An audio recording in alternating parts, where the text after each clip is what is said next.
Hello, welcome to Cuppa TV. I'm Monica Price. On today's show, we're talking health, and in particular, whether sugar and sugar-free diets really are any good for you. Chef and health food writer Manju Malhi is in Kerala cooking a sumptuous tiger prawn curry. Also, personal trainer Paul Ebery is here with us to demonstrate some high-energy exercises. And my special guest today is Birmingham's very own stage and screen actor Nick Bailey, also known as Dr. Truman in EastEnders. Hello Paul, how are you? Good, thank you. Thank you so much for joining me today on Cuppa TV. So Paul, before we look at what you've got on out here on the table today, I just want to really ask the question from you as a dietitian. Why are celebrities, for instance, following so many of these sugar-free diets, and why is it so much in the national news at the moment? Well, it's true that we do eat too much sugar as a nation, and that's mainly because we eat so many processed foods. So the celebrity trend towards sugar-free diets, I think, is a response to that. They're just tuning into what people are interested in. Interestingly, actually, all of those celebrity diets aren't sugar-free at all. Really? Some of them are very high in sugar. Really? So again, is it become a fashion thing, do you think, or is it? It's definitely become a fashion, but it's in response to reports that state that we do eat too much sugar. Right. And as they are reviewing the recommendations to reduce the amount of sugar we should be eating, which will make it very difficult to achieve for a lot of people if they carry on eating foods which are pre-packaged or processed. Do we need to follow a sugar-free diet? It's not necessary to follow a sugar-free diet. We can have some sugar in our diet. It actually makes foods more enjoyable, makes them more palatable, and it would be almost impossible to follow a totally sugar-free diet because there's sugar naturally occurring in foods like milk and fruits and pulses, and that's not harmful to us. So a sugar-free diet is a bit of a misnomer, really. Really? It's interesting because people forget how much sugar is in fruit. There's quite a lot of sugar, isn't there, in fruit? So yeah, fruit is a source of natural sugars, and that's not a huge concern to us. We'd be more concerned about the sugar we're getting from fruit juices and from drinks than we would be from fruit itself. So where do we get most of our sugar from? So it's different for different groups in the population, but for most people we get the majority of our sugars from cereals, besides the obvious confectionery, sweets and chocolates and things. Teenagers in particular from sugar-sweetened drinks, so a lot of the energy drinks, fizzy drinks, that sort of thing. That's where most of our sugar comes from. Well, let's take a look at what you've brought us in today. So talk me through this. What have you brought? Okay, so I've brought a selection of confectionery and drinks and some breakfast cereal. Right, okay. So shall we start with the drinks? So what's this one here? So this pink drink here is a so-called healthy type of water. Right. And the whole bottle of that water has got about 3 teaspoons of sugar in it, added sugar, so it's not quite so healthy as water as would you would be. think. Gosh, and then I mean, you wouldn't think there'd be sugar in water, would you? No. Why do the manufacturers put it in water? To make it taste more acceptable to people who've got a taste for more sugar. The drink next to that, which is a well-known energy drink, where the whole can of that energy drink would be about 10 teaspoons of sugar. 10 teaspoonfuls of sugar, and of course that's the sort of drink that a younger person might be drinking. So a teenager or someone under 20s. Exactly. Of course, what impact is that going to have on their bodies at that age? The 11 to 18 age range have the highest sugar intakes of any age group in the UK, and what that's going to be doing is going to be increasing their energy intake, their calorie intake, making them more prone to obesity, which in turn is going to make them more prone to heart disease and diabetes. It's a real struggle. And what about the... So here we've got these lovely jelly sweets. Yes. That's only half of the pack of jelly sweets. Right. And that half a pack actually contains 16 teaspoons of sugar, which is just demonstrated here. 16 teaspoons of sugar. And is this what is that? This is 16 teaspoons of sugar. So if you eat half the pack... Could you just spoon that up for me? I mean, that's an enormous amount of sugar. Exactly. Half a pack of those jelly sweets is more than your daily recommendation for sugar. And what is your daily recommendation for sugar? It varies based on your age, whether you're male or female, but it'd be about around 12 to 13 teaspoons for the average person. And what else can you do, for young children? Is there anything you could recommend? Because it's very difficult, isn't it, when you've got young children. What do you recommend, for the parents to think about when they're choosing foods? Well, it could be simple swaps, like swapping from a full-sized bar of chocolate to a fun-sized bar of chocolate. So they're still enjoying their treat or their chocolate, but they're just having a smaller portion and therefore less sugar.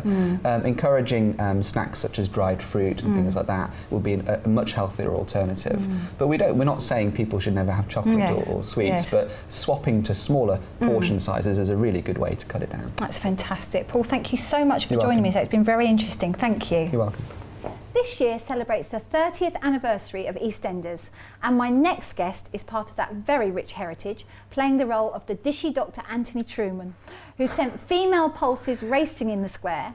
Since then, he has trod the boards here in America, acted in films, been in umpteen TV and radio shows, and we are delighted that he's taken time out of his very busy schedule and joined us today on Cuppa TV. So, welcome, Nick Bailey. Nick, lovely to have you here on Cuppa TV. Nice to be here. Welcome. Thank you. A wonderful set, we hope. I brought you flowers today. It's fantastic. I'm not even Welsh. Nick, can you believe it? Let's talk straight away about 30 years of EastEnders. I mean, where has that time gone? What's it been like for you? Can you believe that? Well, I've been asking myself the same question. It's amazing, isn't it? It's amazing for any television show to last that length of time and just to be at the top for that long. Yes. So I'm very proud to be a part of it. I remember watching the first ever episode at home as a teenager. Yeah, and it was a big deal then as now. So yeah, God bless them. It is, and it's still, you know, continues to be a fantastic show. Draws audiences all over. Absolutely, worldwide as well. Yes, yeah. and of course you played the lovely Dr. Anthony Truman. Is it a part that you actually embraced? Did you enjoy doing that? I loved it, yeah. I loved every minute of it. I mean, you work hard on the show. You do, yes. But I loved every minute of it. Just to be able to play a character that had that much drama, you know. Absolutely, the thing about soap is there's never a dull moment. No. So I was in a good period of the show and there were some fantastic characters there then as now. So and you've recently gone time. back, haven't you? You've recently just done a one-off appearance, is that right? Yes, yeah, it was a novelty appearance last summer. That. Yeah. Well, I went back. Patrick, as viewers will know, had a stroke. And he was very poorly. We weren't sure whether he was going to pull through. Yes, we know a bit more about that now. Yes. But yeah, I came down. I was summoned by Denise and came down to see him and promptly left again. Yes. Which was, I got a bit of stick about that in the supermarkets. But yeah, it was nice to see everybody again, see some old friends. And what year was that? The last time you were, was that 2014? 2014, but I hadn't been in since something like 2005. So that was it lovely to go back again? Was it good to go back? Yeah. I mean, it's the same place. Yes. And some of the same cast, some of the same crew, producers. Yeah. But just to see my old friends, people like Shane Ritchie and see Rudy and people that I've known over the years. It was great. So lots of hugging and kissing. And you've been all over. I mean, you know, you went to your character actually ended up in Estonia. Is that correct? And your character allegedly, yes. Yeah, he went. He's been all over the world. He has. Yeah, he was in Cambodia, and now he's settled in Glasgow. Apparently, he's got a family there. I know that because the script said so. Oh, right, okay, who am I to argue? But yeah, he gets around. And you're actually, though, Nick, a trained classical actor, aren't you? So, I am, yes. Tell us a bit about that. You played Hamlet and King Lear. Well, I was in Hamlet and in King Lear as well. Well, that's why I started as an actor. My ambition was always to work at the RSC and to tread the boards in Shakespearean plays. That's your passion, then. It is my passion. I trained at Lambda and also at the National Youth Theatre, and I've been in several classical productions. So that's the way I think of myself. Although we're all jobbing actors, and we go where the work is. But that's Shakespeare's closest to my heart. So is there one Shakespeare character you would really like to play? I've always wanted to play Macbeth, the Scottish king. Yes. That was the play that started me on this journey, on this road. I've just been in a production at the Mercury Theatre in Colchester, playing Macduff. Oh, right. So I got another step closer to the role, but it was a great role. It's a Mac. It's good. Yeah, but I'd love to do Shakespeare on the stage in Birmingham or in the West Midlands. That'd be fantastic. And tell us, you've been involved in the British Black and Asian Shakespeare Project. Tell us about that. Well, that's a fantastic honour actually, because it's a research project supported by the AHRC. And it's hosted by the University of Warwick under a lead. His name's Professor Tony Howard. Fantastic. And what it is we're trying to fill in the gaps in the history of Shakespearean performance and look at all the contribution of all the Black and Asian actors that have played roles and been connected with it. So we're trying to find that hidden history and get people to transmit their stories, to tell us about things they've seen. So it starts around 1930 with Paul Robeson's Othello on stage. Fantastic, one of my favourites. In London. Yes. Yeah, fantastic play. So I've been helping them with outreach and also doing talks, etc. But there's an exhibition going around the country.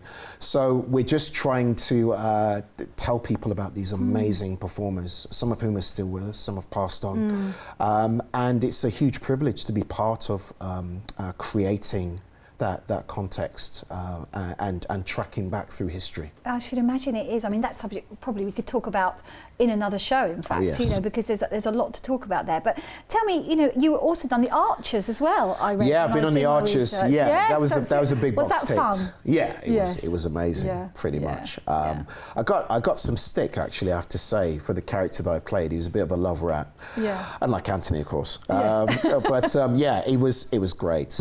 Okay, Nick, we've got loads to talk about. Come back and join me and we'll talk about Nick and his adventures in America. Hello and welcome back. I hope you're settled down with a nice cup of tea because we're back here with Nick Bailey. Nick, it's been fascinating so far talking to you. Let's talk about now, I really wanted to talk to you about the Black and Asian actors and how you feel, particularly in America. You know, are they, if you like, represented well in America than perhaps they are so here in the UK? Or do you think there's no difference whatsoever? Well, there's a short answer and a long answer. The short answer is it is better for Black and Asian actors in America. Right. There's a reason why, there's several reasons why it's better. And of course, people like Lenny Henry, David Harewood, Marion Jean-Baptiste have been very vocal about that. Yes. The thing is, in America, you have 50, 60 million black people. There's a whole economy around content with black people attached. There is more work, there are more jobs. But also, over here, there's kind of a glass ceiling, if I'm honest. Really? Yeah, and it's kind of, it's about emission. I think a lot of black performers here struggle because they just aren't the opportunities, there aren't the roles, or the roles are specified as black, and those are few and far between. So I'm not saying it's an active thing, but in America there do tend to be more opportunities, and that's not to say that if you go to America you hit it big. Yes. But you know, just look at the list. There's Marianne, David Oyelowo, Chiwetel Ejiofor, Parminder Nagra. There are so many performers out there, Archie Punjabi. There are a lot of people out there doing incredibly well. So I think if you're a Black and Asian performer, the thing that I say to people is think of yourself as international. Don't rule out work out there. But of course you can get jobs from here. Yes. We look at somebody like Idris Elba. Idris Elba went to America. It took him a couple of years, but then he landed The Wire. Yes. And the rest is history. So, you know, we need to do better. Yes. You know, I agree with Lenny. I agree with David Harewood. They should know. And as an actor with 20 years experience, you cannot rule out and making America an opportunity. Nick, it's been an absolute pleasure to see you today. Thank you so much for joining me. Thank you. Thank you. Now, in keeping with today's healthy theme, we're heading off to the lovely backwaters of southern India and to Kerala, where Chef Manju Malhi rustles up a delicious light prawn curry using local ingredients. Oh, sounds delicious.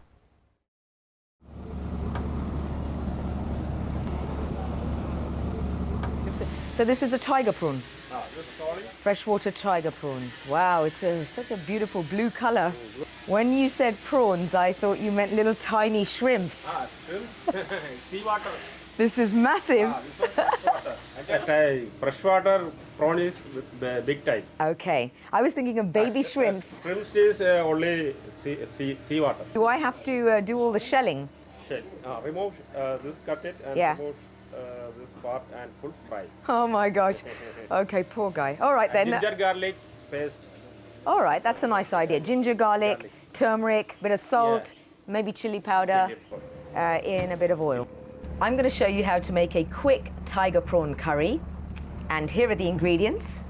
I've got some fish masala, which is a blend of spices for fish, some chili powder, turmeric, salt, some chilies and onions, tomatoes, mustard seeds, ginger and garlic, chopped coriander, curry leaves, a bit of oil, and my prawn.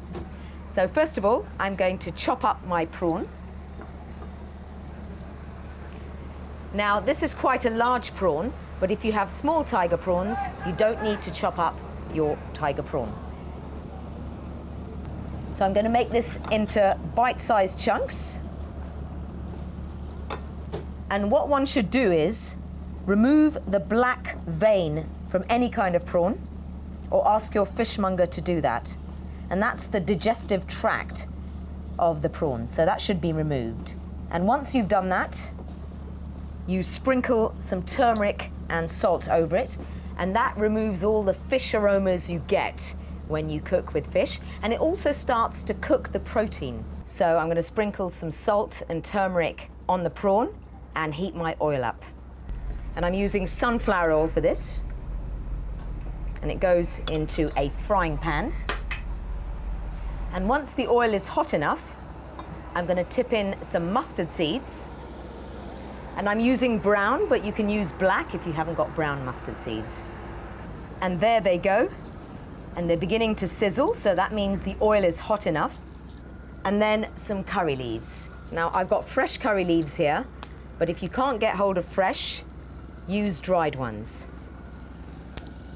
Let them fry for a bit, and then you tip in your prawns.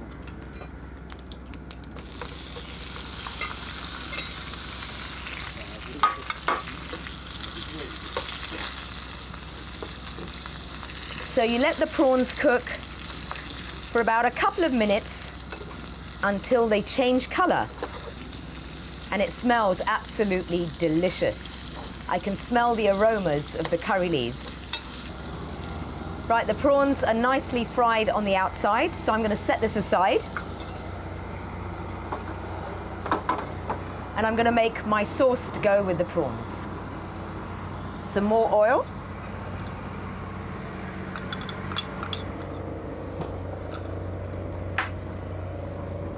I'm going to tip in my onion and green chili.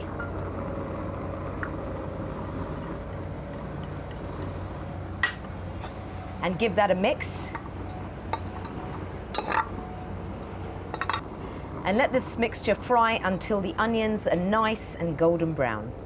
And that should take about 5 minutes. While the onions are frying, I'm going to add my ginger and garlic. Now, if you haven't got fresh ginger or garlic, you can use ginger or garlic paste. Let that fry. Add your tomato. This is a freshly chopped tomato. And when the mixture thickens, you add your last spice, which is a fish masala. But what you could do, if you haven't got fish masala, is make your own, or just use cumin and coriander powder and a pinch of garam masala. And then you return your prawns to the pan.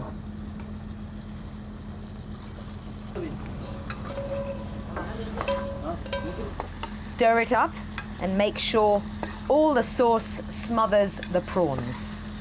If you want a bit more sauce, add a touch of water. And finally, a sprinkling of some green coriander leaves.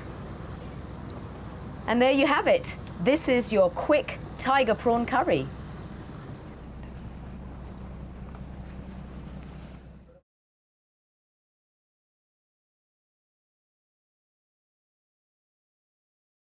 Hello guys. Hi Monica. Welcome to Cuppa TV. Thanks for having us. We like to keep you fit and healthy here on Cuppa TV. So today I'm joined by Paul Ebury and his assistant Josh, who's going to take us through some high intensity training sessions. That's Paul, right. Is that what we're doing today? It is. Again, hectic lifestyles, we all lead them, Paul. Gym, exercise, it's so difficult to fit everything in. Tell us, how do people do it? Well, the good thing about the demonstration we're going to do now, and why it's perhaps been in the media so much over the last couple of years, is because high-intensity training can be done in just 4 minutes a day. People doing it 5 days a week, and they can get tremendous results. And research has shown that people can get 5 times greater cardiac responses from doing this sort of exercise to doing steady-state-based, treadmill-based work. So It's not for everybody. It's for people who have got a good general health currently. Mobility-wise, they're good, so they've got good knees, hips, backs. And of course, if you are going to try this and you haven't done anything like it before, you should always speak to your doctor first and get the okay. Right then, Josh, so first exercise is burpees into star jumps. We've got 20 seconds, then 10 seconds rest. 3, 2, 1, let's go. This is brilliant. So stand up tall, looking forwards. Great effort. Okay, into a 10-second rest, suck that air in. So that was a maximum effort 20-second burst. Okay, we're going to go into the next 20 seconds, which is press-ups in 3, 2, 1. Let's go. 20 seconds. Let's really push them out, Josh, fast as you can. Looking down at the ground so that we keep your neck in line with your spine. 3, 2, 1. 10 seconds rest. Okay, we're going to go into the third exercise, which is jump squat. So from here, let's take it up as high as we can in 3, 2, 1. Jump squats, maximum effort. Great technique, Josh. 3, 2, 1. Okay, 10 seconds rest. Okay, now we're going to go into the fourth exercise, which is high knees. And we're going to take that away in 3, 2, 1. Let's blast that out. High knees. Great effort. 5, 4, 3, 2, 1. 10 seconds rest. That's taken us to the 2-minute point now. So we're going to look at repeating all 4 of them exercises, which makes it into our 4 minutes a day routine. So there we go. There's our 4 minutes a day, high intensity training. So this is the end of our show. Remember, you can email us here or join us on Facebook or Twitter at Big Centre TV. Special thanks to all of our guests today, and until next time, goodbye.